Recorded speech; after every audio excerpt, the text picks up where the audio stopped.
Good morning po sa inyong lahat. Ako nga pala si John, diagnosed ng liver abscess. Gusto ko lang pong ibahagi sa inyo yung nangyari sa akin bago ako na hospital. December 27, una ako nilagnat, nanginginig ang buong katawan. Sa lagnat na iyon, ininuman ko ito ng paracetamol at medyo guminawa naman ang aking pakiramdam. December 28, pumasok ako ng trabaho kahit masama ang pakiramdam ko. At habang nasa trabaho ako, iniwan ko muna ang trabaho ko at lumabas muna para bumili ng gamot. Dahil masakit ang kalamnan ko, bumili muna ako ng paracetamol at pain reliever. At matapos kong inuman yun, bumalik na rin ako sa trabaho. Hanggang lumipas na ang New Year, isang linggo na lumipas.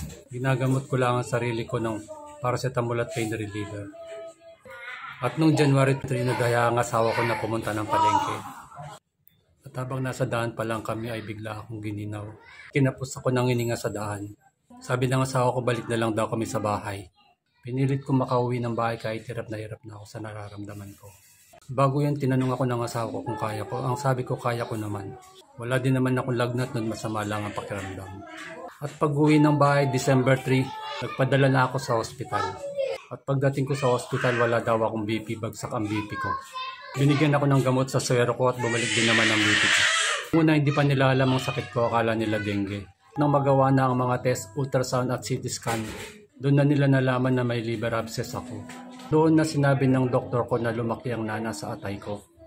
Mula sa 30 ml naging 50 ml na daw. Kailangan na daw i-drain, kaso kailangan ko lang daw magantay. Kasi dalawa lang daw ang gumagawa ng procedure na yun sa buong ospital. Kaya't nagantay ako hanggang January 22. 18 days din ako nagantay.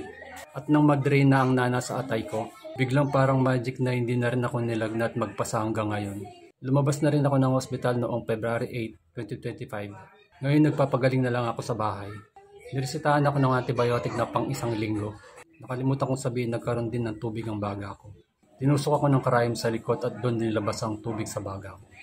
Isang litrong tubig din ang nakuha sa baga ko. Isang araw ang lumipas bago ako umuwi.